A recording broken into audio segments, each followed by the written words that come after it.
ಲಲ್ಲಲಾಲಿ ಲಲ್ಲಲಾಲಿ ಏನಪ್ಪ ಊರ್ ಬಸ್ ಬನ ಉಂಡಾದ್ಮೇಲೆ ಮನೆ ಹತ್ರ ಬಾ. ಯಾಕೆ ಅದನ್ನೆಲ್ಲ ಫಿಲ್ಟರ್ ಇಲ್ದಂಗೆ ಹೇಳಕ್ಕಾಗುತ್ತಾ?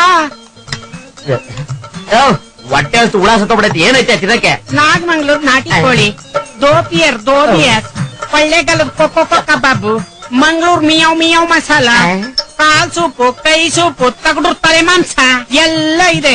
ಏನ್ ಬೇಕು ಏನ್ ತಗೊಂಡ್ರು 150 ರೂಪಾಯಿ ಮಾತ್ರ. 150 ರೂಪಾಯ? ನಮಗೊಂದು 12 ರೂಪಾಯಿ ಏನಾದ್ರು ಇದ್ರೆ ಹೇಳಪ್ಪ. ಓ, ನೀವು 6 ಹೋಟೆಲ್ ಬರ್ತಾ ಇದ್ದೀರಾ? ಅದು ಇದೆ ಬಂಗಾಲಿ ಬೌ ಬಿರಿಯಾನಿ, ಓನ್ಲಿ 12 ರೂಪಾಯಿ ಮಾತ್ರ. ಅದೇನ್ ಸ್ಪೆಷಲ್? ಅವೇನ್ ಬಿಡಿಯಪ್ಪ, ಆದ್ ಬಿದಿಲೆಲ್ಲ ಸಿಗ್ತವೆ. ಎಳ್ಕೊಂಬಂದು ಕೈ ಗುಡಿಸ್ಬಿಡ್ತೀವಿ.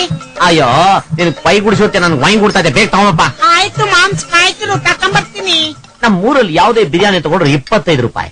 ಇಲ್ಲೇನು 12 ರೂಪಾಯಿ ಬೌ ಬಿರಿಯಾನಿ. ಅದ್ ಹೆಂಗಾಯ್ತೋ ಏನೋ. ಯಾರ್ದೋ ದುಡ್ಡು ಎಲ್ಲ ಮುಂಜಾತ್ರೆ ಚೆನ್ನಾಗ್ ಕೊಣಸು. ನನ್ನ ನೀನು ನಿನ್ನ ನಾನು ಕಾದುಕೊಂಡು ಕೂತುಕೊಂಡ್ರೆ ಏನೇ ಹಂಗ್ ನೋಡ್ತಾ ಇದೀಯಾ? ಇದನ್ನ ಕೊಡ್ಬೇಕಾರೆ ಕೈನ ತೊಳೆದ್ಬಿಟ್ಟು ಕೊಟ್ಟ. ಯಾಕೆ? ಪರ ಅಂತ ಕೆರೆತಿದ್ದಲ್ಲ ಅದಕ್ಕೆ. ಕೊಟ್ಟಿದ್ದೀನಿ.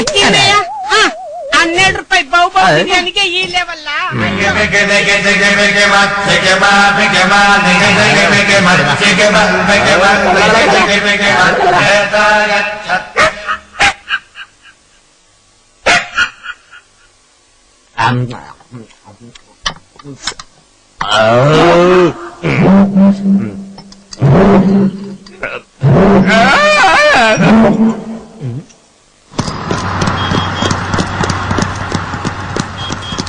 ತುಂಬಾ ಊಟ ಆಯ್ತು.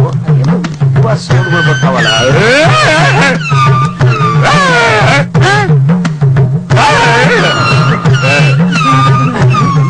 ಏನು ಗೊತ್ತಾಗ್ತದ?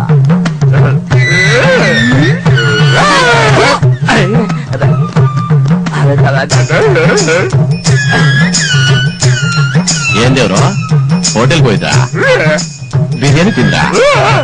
ಅದೇ ಇವನ್ ತಂದ್ಕೊಟ್ಟಿದ್ದು 12 ರೂಪಾಯಿ ತಾನೆ? ಆ ಮಾಂಸ ಯಾವ್ದು ಗೊತ್ತಾ? ನಾಯಿದು.